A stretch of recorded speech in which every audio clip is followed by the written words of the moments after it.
warahmatullahi wabarakatuh. Sahabat Bawaslu, berjumpa lagi bersama podcast Bawaslu Kota Bukit Tinggi. Pemilihan Kepala Daerah serentak 2024 menghitung hari saja akan dilaksanakan oleh masyarakat Indonesia. Tentunya kesiapan dari berbagai elemen masyarakat, baik itu penyelenggara pemilu, peserta atau calon peserta pemilu yaitu partai politik, serta segenap masyarakat sangat dituntut agar pelaksanaan pemilu serentak 2024 ke depan berjalan sebagaimana mestinya. Sesuai dengan rapat yang dilaksanakan oleh Komisi 2 DPR tadi bersama penyelenggara pemilu, bahwa pemilu legislatif dan presiden akan dilaksanakan pada tanggal 14 Februari 2024, sedangkan pemilihan kepala daerah akan dilaksanakan pada 27 November 2022. Sahabat Bawaslu, bersama kita hari ini telah hadir narasumber kita. Beliau ini adalah merupakan Kepala Sekretariat Bawaslu Provinsi Sumatera Barat, Bapak Karnavis Kamaludin SH.MSI. Pak, sebagaimana kita ketahui bahwa memang pemilihan serentak 2022 di Juni itu akan dimulai tahapan.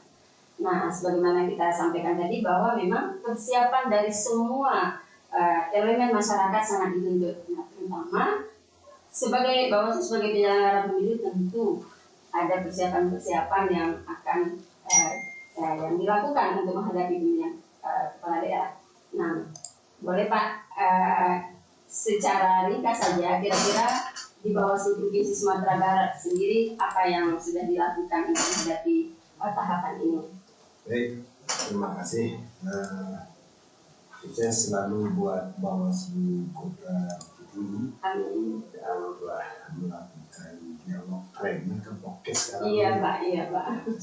Ya.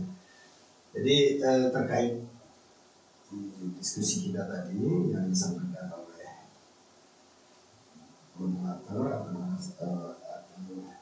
apa istilahnya host, nanti kamu bisa dipotong gitu ya. Bisa. Jadi yang disampaikan host tadi tentu untuk persiapan helakan besar ini ya kita harus siap. Nah, tentu yang menjadi pertanyaan kita itu apanya yang siap sekarang. Nah, helakan besar ini yang utama sekali harus kita dukung kesiapan baik dari sisi dana, kemudian sumber daya, kemudian sarana prasarana yang kita miliki. Nah, kondisi sekarang ini karena tahapan tersebut untuk gubernur dan kepala daerah di kabupaten kota, maka kita sedang berproses untuk pengusulan anggaran upah. Karena merupakan suatu kewajiban bagi Pemda masing-masing untuk mengalokasikan anggarannya ke pengawasan pemilu sesuai dengan fungsi tugas kita di 19 kabupaten kota dan provinsi. Semua sedang berproses, sedang menyusun usulan-usulan atau kebutuhan anggaran apa yang harus kita sediakan untuk di dalam rangka menunjang pemilihan kemudian berkata di provinsi dan kota. Jadi sedang berproses. Baik Pak. Ya sebagaimana kita ketahui bahwa Bapak sebagai Kepala Sekretariat merupakan supporting system bagi berjalannya roda kelembagaan Bawaslu. Nah, tadi Bapak sudah sampaikan persiapan yang sedang berjalan adalah terkait dengan anggaran. Karena memang itu adalah tugas pokok, barangkali salah satu tugas pokok sebagai Kepala Sekretariat. Nah, kira-kira bisa tidak Pak Bapak gambarkan kira-kira pola hubungan antara sekretariat yang identik dengan ASN dan staf yang berada di bawah dengan komisioner sebagai pimpinan di bawah itu seperti apa gitu Pak, sehingga semua roda organisasi untuk mencapai visi-misi Bawaslu itu bisa dijalankan secara beriringan antara sekretariat dengan komisioner. Baik, utama sekali tentu saya kembali ke presiden saya selaku kepala sekretariat yang memberikan supporting anggaran sarana prasarana untuk mencapai atau menjalankan tupoksi kelembagaan itu sendiri, di mana yang menjalankan tupoksi kelembagaan Bawaslu itu sendiri adalah ketua beserta anggota Bawaslu, dan kita sekretariat adalah supporting untuk suksesnya tugas dan fungsi daripada ketua dan anggota itu sendiri yang disebut dengan komisioner selama tugas dan jabatannya sesuai dengan undang-undang selama 5 tahun. Nah, di dalam satu lembaga, dalam satu rumah, yaitu di situ ada 2 kamar komisioner dan sekretariat. Tentu ini sudah menjadi kekuatan yang besar. Satu, memikirkan suatu output diberikan oleh 2 kamar itu. Itu kelebihan kita. Nah, untuk mencapai hal tersebut itu keharmonisan, rasa kekeluargaan di dalam melaksanakan fungsi dan tugas itu yang kami bangun bersama-sama di provinsi dan di kabupaten kota. Karena kami yakini pekerjaan itu sukses, pekerjaan itu sesuai dengan output yang diberikan adalah kenyamanan, ketenangan, dan kekeluargaan di dalam melaksanakan fungsi. Oke Pak, jadi memang kalau apa yang Bapak sampaikan tadi bahwa memang antara sekretariat dengan komisioner itu mau tidak mau harus harmonis, harus sejalan, semuanya harus seiya dan sekata. Barulah kemudian lembaga itu bisa mencapai tujuannya ya Pak ya. Nah, ini balik ke belakang sebenarnya Pak. Sebelum ini Bapak kan sebagai pegawai di Pemda ya Pak, di gubernur ya Pak. Nah, sebagai gubernur dengan di dinas pariwisata kalau tidak salah ya Pak ya. Beberapa dinas. Ada beberapa tahun itu Pak. Sebelum Bapak masuk ke Bawaslu berapa tahun? Ya. Jadi saya pertama lahir di PNS ini adalah di Badan Perencanaan Pembangunan Bapeda Provinsi Sumatera Barat. Jadi rekan pekerjaan segala macam, kemudian berkarir ke dinas pariwisata lebih kurang 4 tahun di Bapeda, waktu itu lebih kurang 12 tahun, pariwisata 4 tahun, kemudian singgah sebentar di Balitbang lebih kurang 3 bulan, dan saya dipanggil sama Gubernur untuk menjaga, untuk membantu Bawaslu di dalam melaksanakan tugas. Nah, saya jujur di dalam bekerja, Bawaslu merupakan suatu instansi yang baru saya didik. Hikmahnya di situ, selama saya bekerja dengan background saya sarjana hukum, Bapeda pariwisata, saya mempergunakan ilmu saya pada saat penyusunan SK, peraturan, segala macam, dan melihat aturan-aturan lain penyusunan dan segala macam. Tapi di Bawaslu? Di Bawaslu itu luar biasa. Saya menemukan ilmu-ilmu yang sudah lama terpendam. Sana saya kaget, oh ternyata hukumnya di sini. Makanya saya cepat menyesuaikan karena hati ini menarik, karena saya sudah punya darah hukum dan saya tidak susah karena istri hukum ini bukan semua orang yang bisa. Karena anak hukum lah yang dapat punya istri hukum yang baik.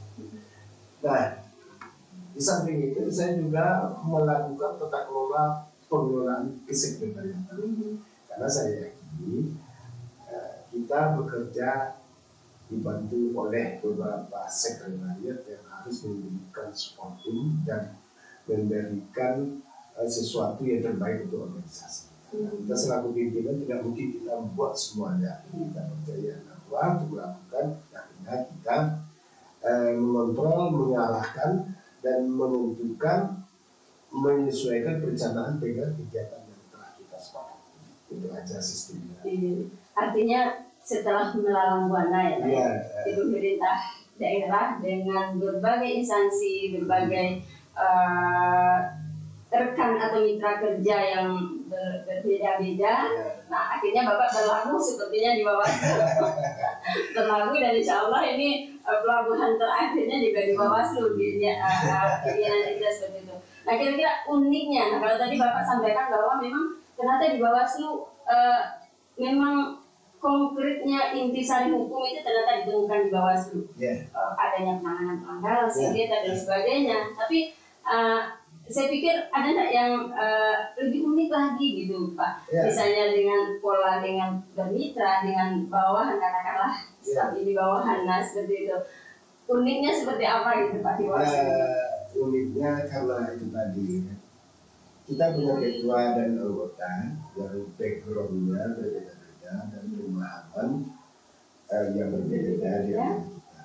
Sudah kita pastikan itu terkait masalah kedua dan aturan main, sistem dan segala macam. Tentu ketua dan anggota kita tidak terlalu memahami dan kita. Beliau tentu paham bagaimana pengawasan dan tidak segala macam, karena memakai uang negara itu harus ada aturan. Saya lah di situ. Ketika melakukan kegiatan dan segala macam, menurut saya ada aturan itu tidak sesuai, saya sampaikan. Mereka paham. Itu kita tetap hukum. Namanya aja kita gak ada pengawas, selalu bergelut dengan hukum. Memastikan semuanya berjalan aturan. Sepanjang aturan yang kita tentukan dan kita anut, bukan sepakatan di luar aturan ya.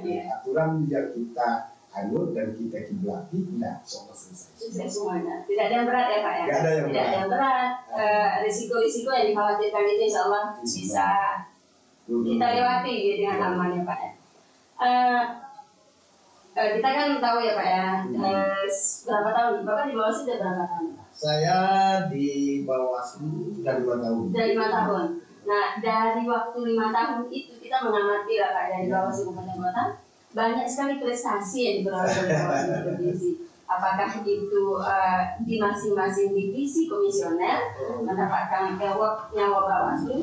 Nah, termasuk yang paling berkaitan dengan Bapak sendiri, pengelolaan keuangan yang selalunya di peringkat pertama. Nah, itu kan selalu di-share itu di grup ya Pak ya. Dan kita memang menganggap ini luar biasa. Nah, kira-kira apa ya Pak ya trik sehingga kita bisa mendapatkan apakah prestasi masing-masing divisi maupun prestasi dari segi pengelolaan keuangan sendiri di Bawaslu. Nah, kira-kira triknya seperti apa itu Pak? Yang pertama, langkah awal saya dalam menjalankan semua pekerjaan itu, saya berniat untuk menyelesaikan dengan baik keuangan. Ikhlas ya Pak ya? Yang kedua, saya melibatkan seluruh tim untuk menyelesaikan satu pekerjaan, dan tim ini harus satu suara. Timnya, tim maksudnya tim apa itu? Staff semua. Oh, staff dan komisioner segala macam, dan sulit di dalam ini. Nah, di dalam kegiatan aktivitas sehari-hari tentu di situ ada pejabat struktural, Bawaslu, ada komisioner dan staff. Semua saya libatkan. Nah, bagaimana saya menyampaikan?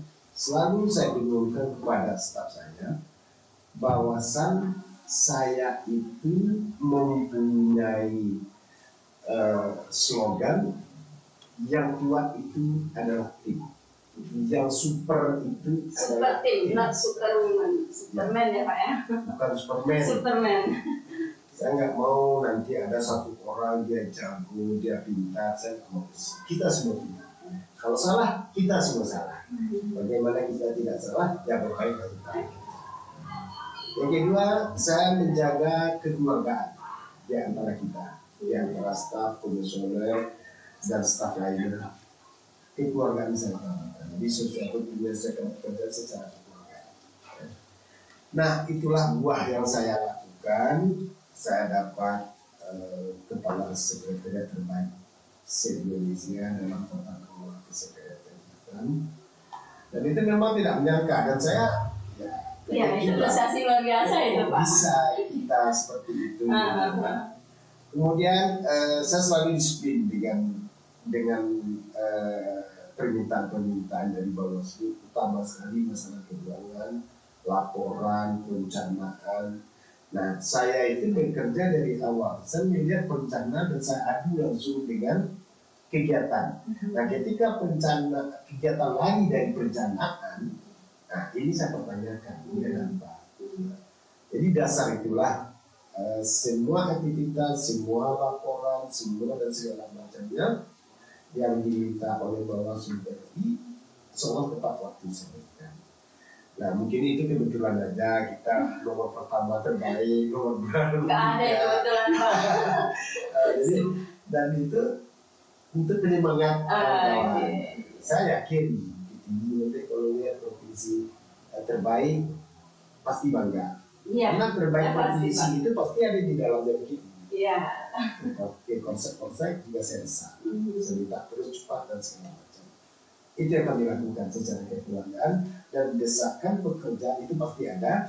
Tapi karena ada rasa kekeluargaan yang tinggi, semua dapat kita selesaikan dengan baik dengan semua hati dan ketawa-ketawa.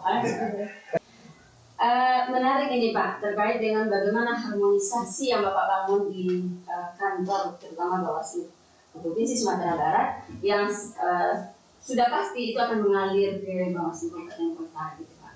Tapi ada yang unik sebenarnya di Bawaslu ini Pak. Misalnya Bawaslu itu di dalam peraturan Bawaslu, hari kerja Bawaslu itu bukan hari kerja jam 8 sampai jam 4. Di Bawaslu itu adalah hari kalender, tanpa ada mengenal tanggal merah, libur, hari Minggu, hari besar dan sebagainya. Nah, ini akan berpengaruh, saya pikir ya, kita pikir ini Pak, akan sangat berpengaruh kepada psikologis dan fisiknya, mentalnya daripada staf-staf sekretariat ini. Nah, kira-kira bagaimana Bapak mampu mengayomi ya staf sekretariat yang tadi Bapak katakan tim yang buat tadi, sehingga dalam keadaan apapun mereka itu siap dan tetap enjoy, tetap santai dalam bekerja. Dan kira-kira seperti apa gitu Pak? Karena ini kita akan memasuki pemilihan serentak, pemilu dengan pilkada beririsan.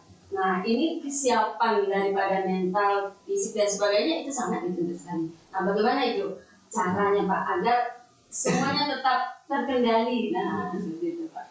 Jadi yang saya lakukan selama ini ketika ada data besar dan membutuhkan tenaga yang banyak di situ, nah saya yakini pasti adik itu lelah, kena tekanan, Ya, pasti, Pak. nggak target dan segala macam, itu pasti dan yakini. Nah ketika di jam bekerja mereka saya lihat begitu sibuk, saya ada di situ. Saya ajak dialog, bercerita, ketawa-ketawa segala macam. Nah itu merupakan obat bagi yang saya berikan kepada staf saya. Ya. Jadi saya ajak ketawa, saya bertanya masalah dia di rumah, kemudian mengolok-olokkan dengan hiburan, ketawa-ketawa. Nah, artinya Bapak masuklah ke dia, ya, masuk saya di situ dan memberikan hiburan segala macam, ketawa dan segala macam. Kemudian saya keluar, saya melihat mereka itu enjoy dan semangat ya. Nah, kemudian saya lalu menjadikan tiap tahun itu suatu kegiatan yang namanya peningkatan kapasitas. Peningkatan kapasitas itu adalah satu kegiatan yang lebih mengakarkan kita dengan kita dalam satu tim. Nah, saya bawa dalam satu tempat rekreasi dengan menggunakan video yang dalam bentuk aktivitas outbound. Nah, itu saya lakukan. Semacam community gathering. Nah, saya yakini di situ lebih keakraban kita dan kita betul-betul menyatu di situ. Jadi dendam, sakit hati mungkin yang selama ini ada yang terpendam, disitulah lepasnya.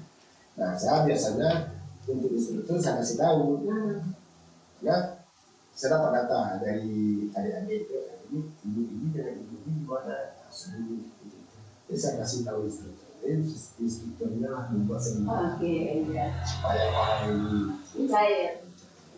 Itu nanti akan nggak ada kekhawatiran Pak ketika Bapak bertanya misalnya kehidupan pribadinya, keluarganya bergurau. Nah ini nanti bahasa kitanya berlantas angan. Nah kira-kira bagaimana Bapak memisahkan sebagai staf itu sebagai ya katakanlah bawahan gitu ya Pak ya, yang sifatnya instruksi dengan mitra yang sifatnya kita teman, kita anak gitu Pak. Makanya tadi saya bilang dari orang keluarga. Keluarga. Saya ciptakan bahwasan staf saya itu adalah adik-adik saya semua.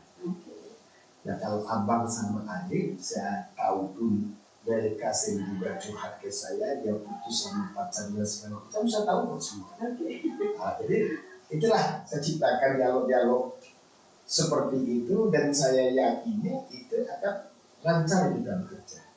Gak ada formil-formil dan segala macam. Tidak ada semacam ketakutan ya. Ya, jadi silahkan. Segan ada. Sekarang ada. Segan ada tapi tidak takut. Tidak takut. Jadi kita saling menghormati.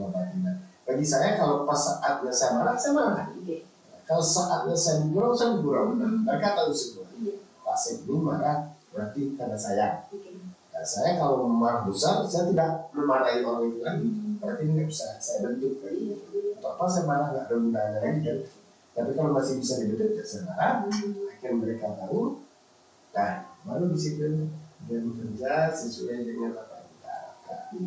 Artinya seberat apapun kerja, seberat apapun tekanan daripada tuntutan pekerjaan, jika atasan dibangun komunikasi yang harmonis, yang apa itu dapat menghilangkan kekeluargaan, dapat menghilangkan stres barangkali ya Pak.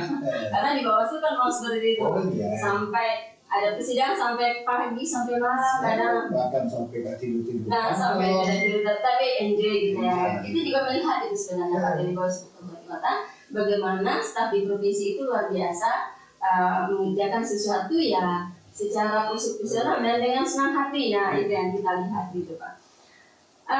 Ini kita barangkali beralih sedikit Pak terkait dengan status Bapak sebagai ASN. Ya, sebagaimana kita ketahui bahwa ASN dalam perpolitikan adalah harus netral, menjaga kode etik dan sebagainya. Nah seperti itu. Nah kira-kira Bapak sebagai ASN yang berada di lembaga penyelenggara pemilu, ya ini sebenarnya merupakan bagian sosialisasi barangkali ya Pak ya, dari Bawaslu ke lembaga-lembaga pemerintah daerah. Kira-kira apa yang ingin Bapak sampaikan dengan status Bapak ASN yang sudah di Bawaslu, bagaimana tuntutan netralitas ASN itu sangat dituntut dalam pesta demokrasi kepemiluan, tidak adanya keberpihakan dan sebagainya. Sementara di satu sisi pegawai Pemda khususnya gitu Pak ya, yang nanti akan berhadapan dengan petahana. Jadi mungkin Bapak bisa ceritakan pengalaman Bapak juga barangkali ketika nanti ada petahana yang mau maju, sementara kita ini ASN. Nah di satu sisi Bapak paling sudah tahu benar ini.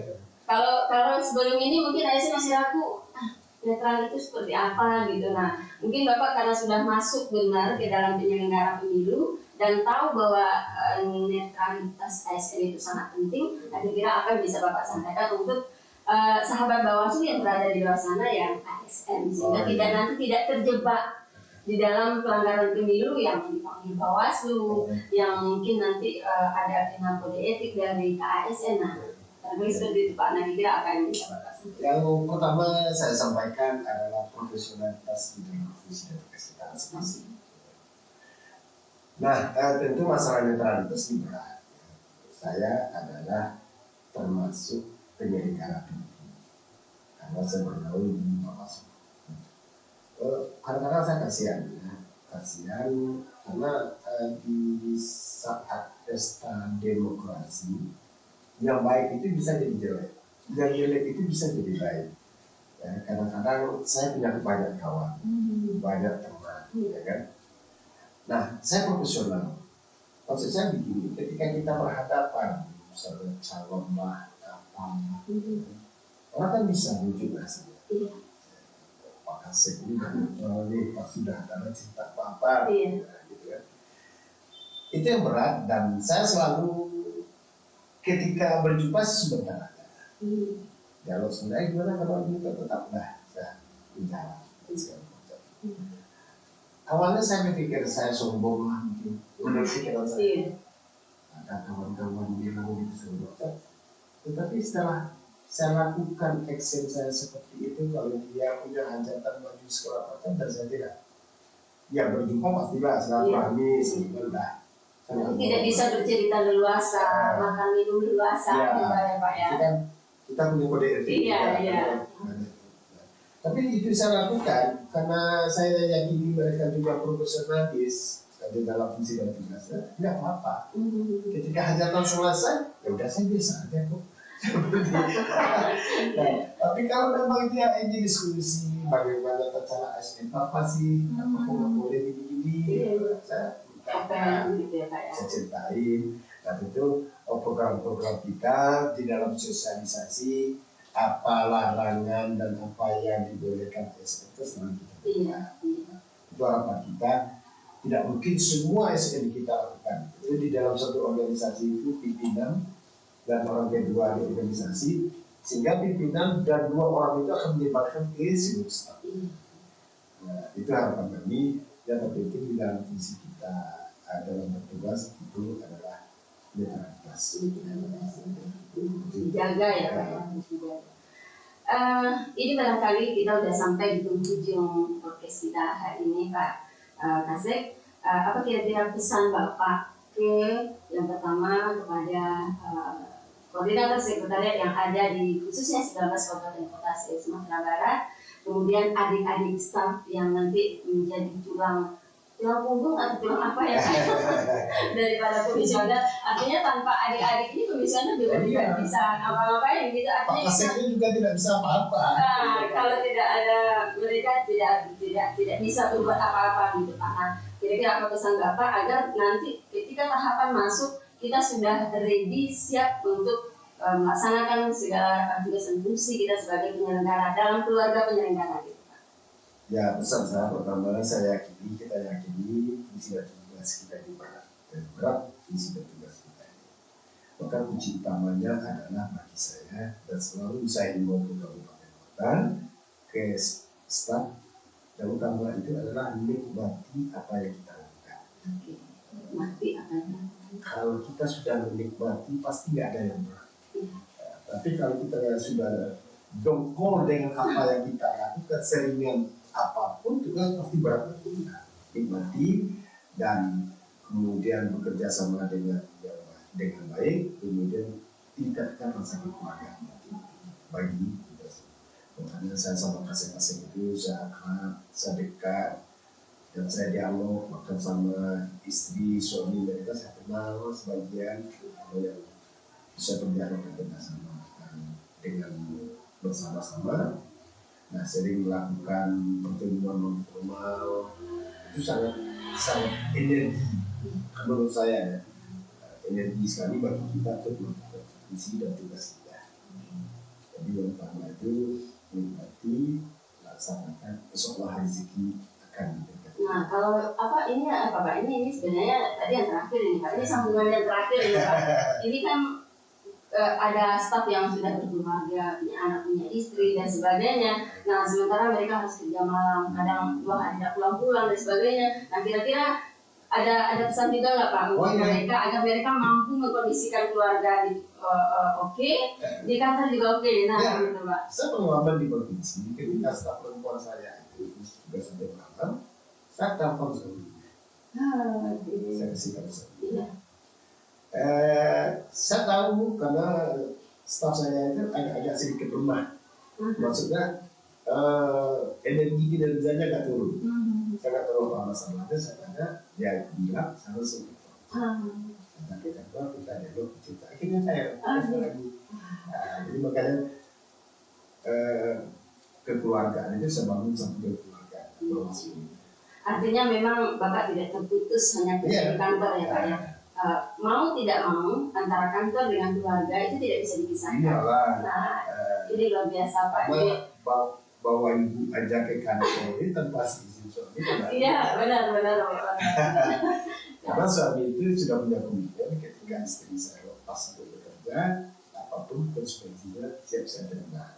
Itu ada batasan. Kalau kita kerja sampai malam sampai subuh, 1-2 kali mungkin tidak salah. Kalau kita terus menerus, tidak energi kan? Kita campur. Insya Allah semuanya aman dan berjalan dengan baik. Kita ke depan juga seperti itu nanti adalah nanti kan berat nih 2024 hajatan besar bangsa ini. Itu mulai sekarang saya sudah berpikir apa yang harus saya lakukan baik di provinsi dan di kabupaten kota. Akan banyak perubahan-perubahan di provinsi, katanya di perubahan 2 tahun lagi, 1,5 tahun lagi, nanti kabupaten kota hajatan hampir dekat. Iya. Itu luar biasa. Semuanya berjalan serentak semuanya ya Pak ya. Ya. Artinya memang harus mampu memanage, terutama kalau Bapak itu memanage ya Pak ya, memanage lembaga yang demikian besar dan bermutu nah bagaimana agar ini kapal bisa berlabuh nanti di ujung 2024 sampai selamat. Nah, selamat ketika berlabuh.